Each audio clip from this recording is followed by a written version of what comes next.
Sara, can you share a little bit about yourself and what you do? I am a mom of two boys and a husband, which is like having three boys, technically. But you mean by degree? I have a degree in engineering. I graduated in Venezuela a while back. I can give you guys a hint on my age, but anyways, it's been at least 2 decades. And And I'm a child of God. My husband is an entrepreneur, and currently I work for him. Yay! In the past, I worked for oil and gas. That was my main thing. Worked as an engineer for the oil and gas, and by the grace of God, now I support my husband's business and raise our family. and what do you think are the biggest challenges you faced um, now that you are dedicated to help your husband? Hmm. Well, that's gonna probably take us back to podcasting and identity. It's been a wonderful journey. I have learned so much from working with him. Honestly, my husband is a blessing to me, and he has such a great temperament and such a great manager. And he had really made the transition from corporate to a small, our own business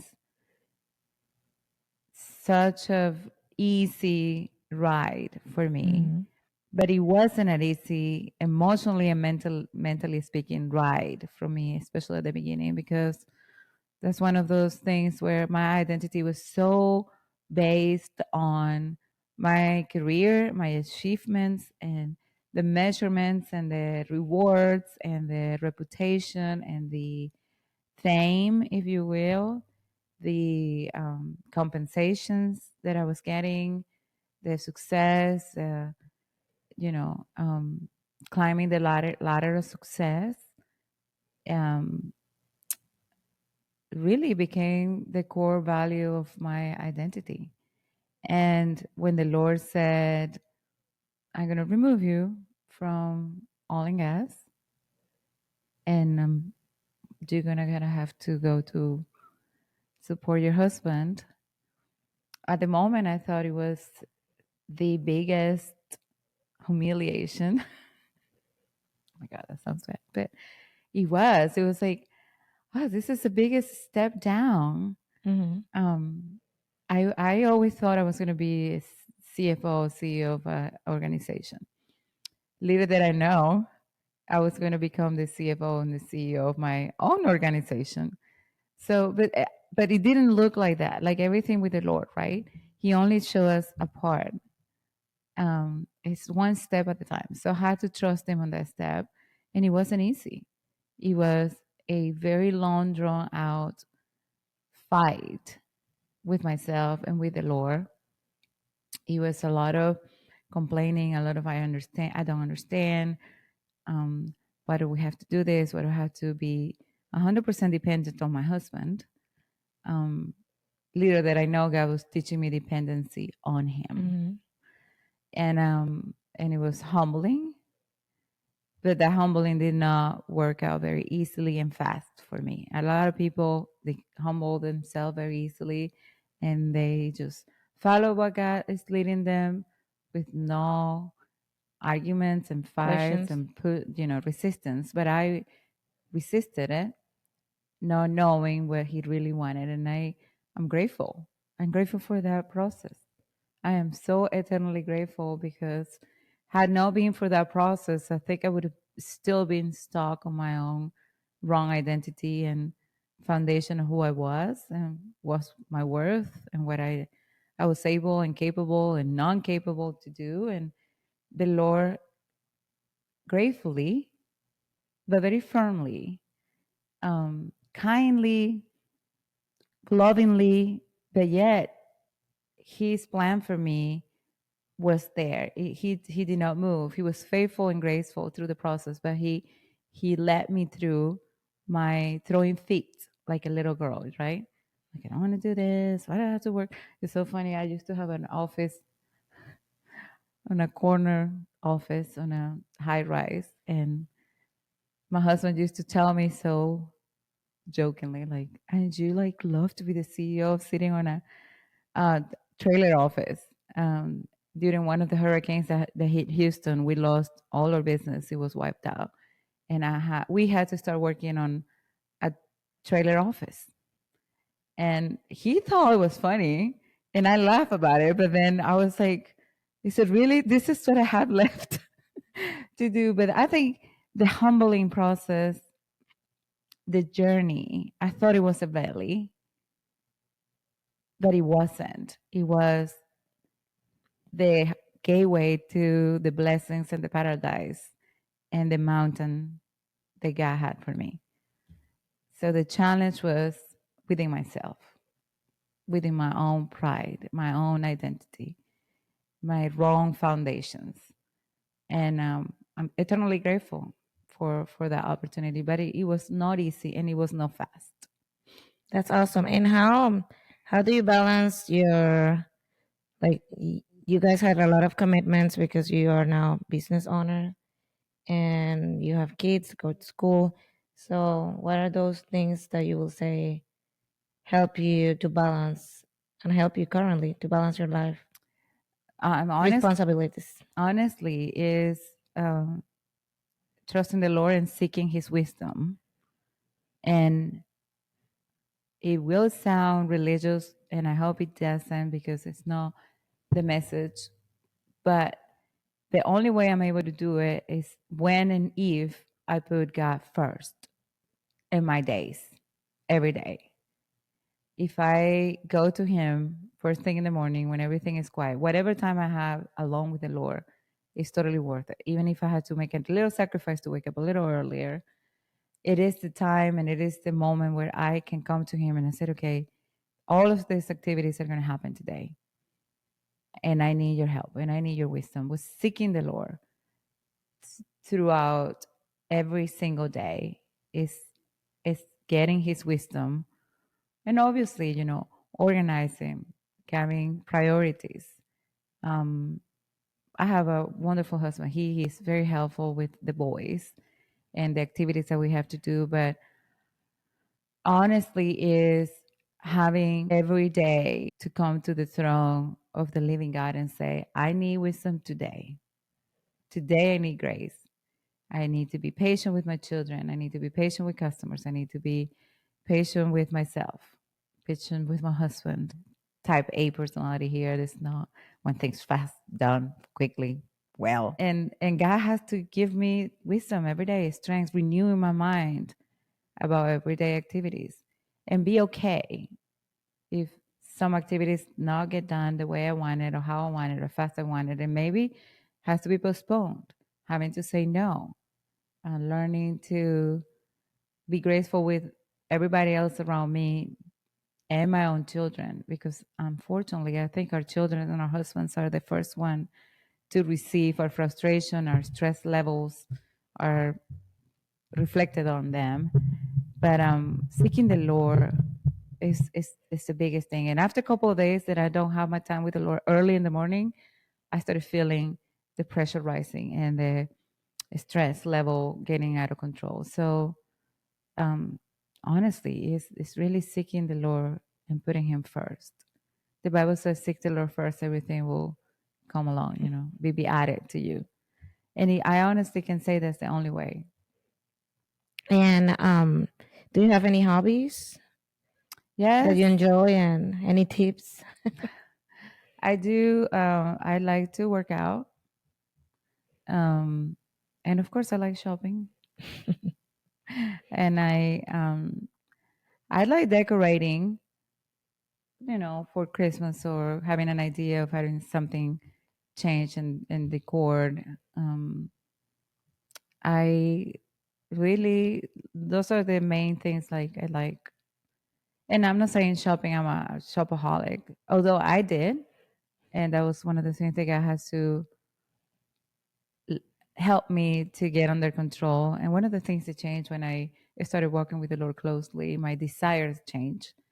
But yes, um, I think those are the main three things I do for like enjoyment. And do you have any advice for someone that is just starting their walk with Jesus, but also they would like to be an entrepreneur or having own business? I have plenty of advice. One of the things I did was coaching, business coaching, sales coaching.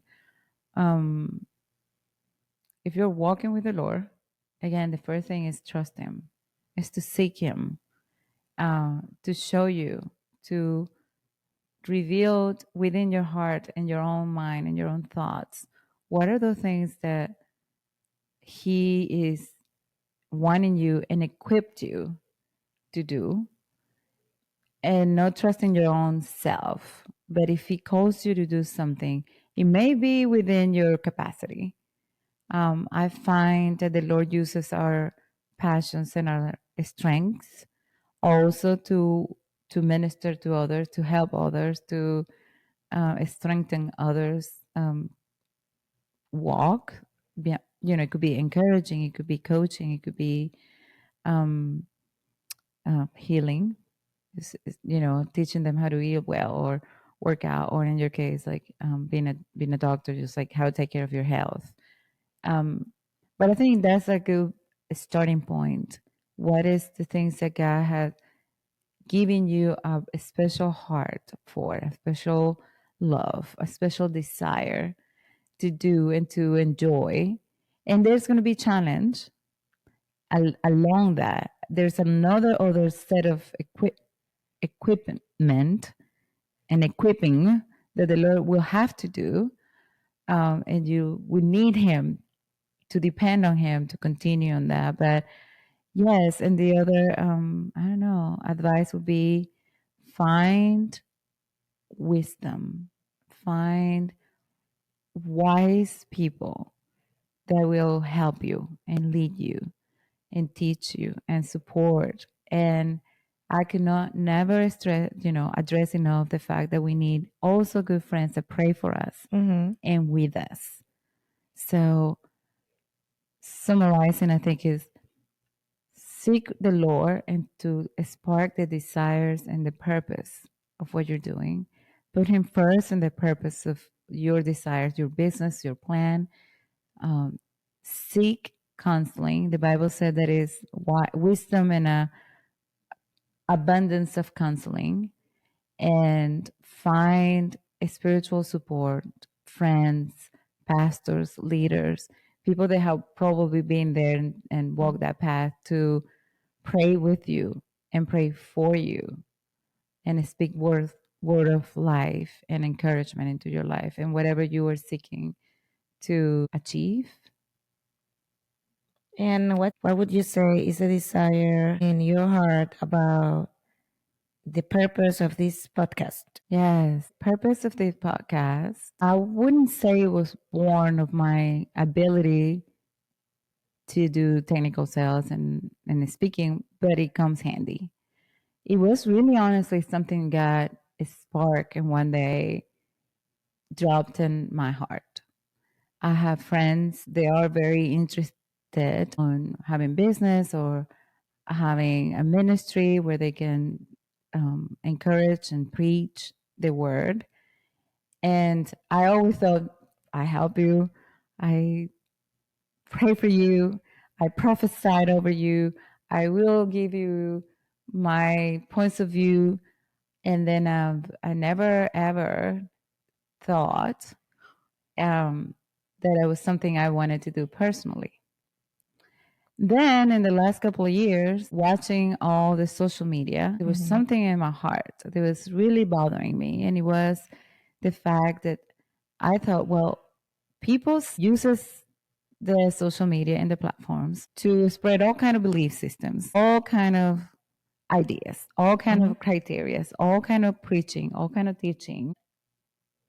What if God is calling us, the believers, to actually use the same platform the enemy uses to addict people, to call people into sinful lives and sinful ways and making them believe that it's okay. Why don't we use the same tools to bring but about light, the light and the life of Jesus Christ, and the love, the redemption, the healing, the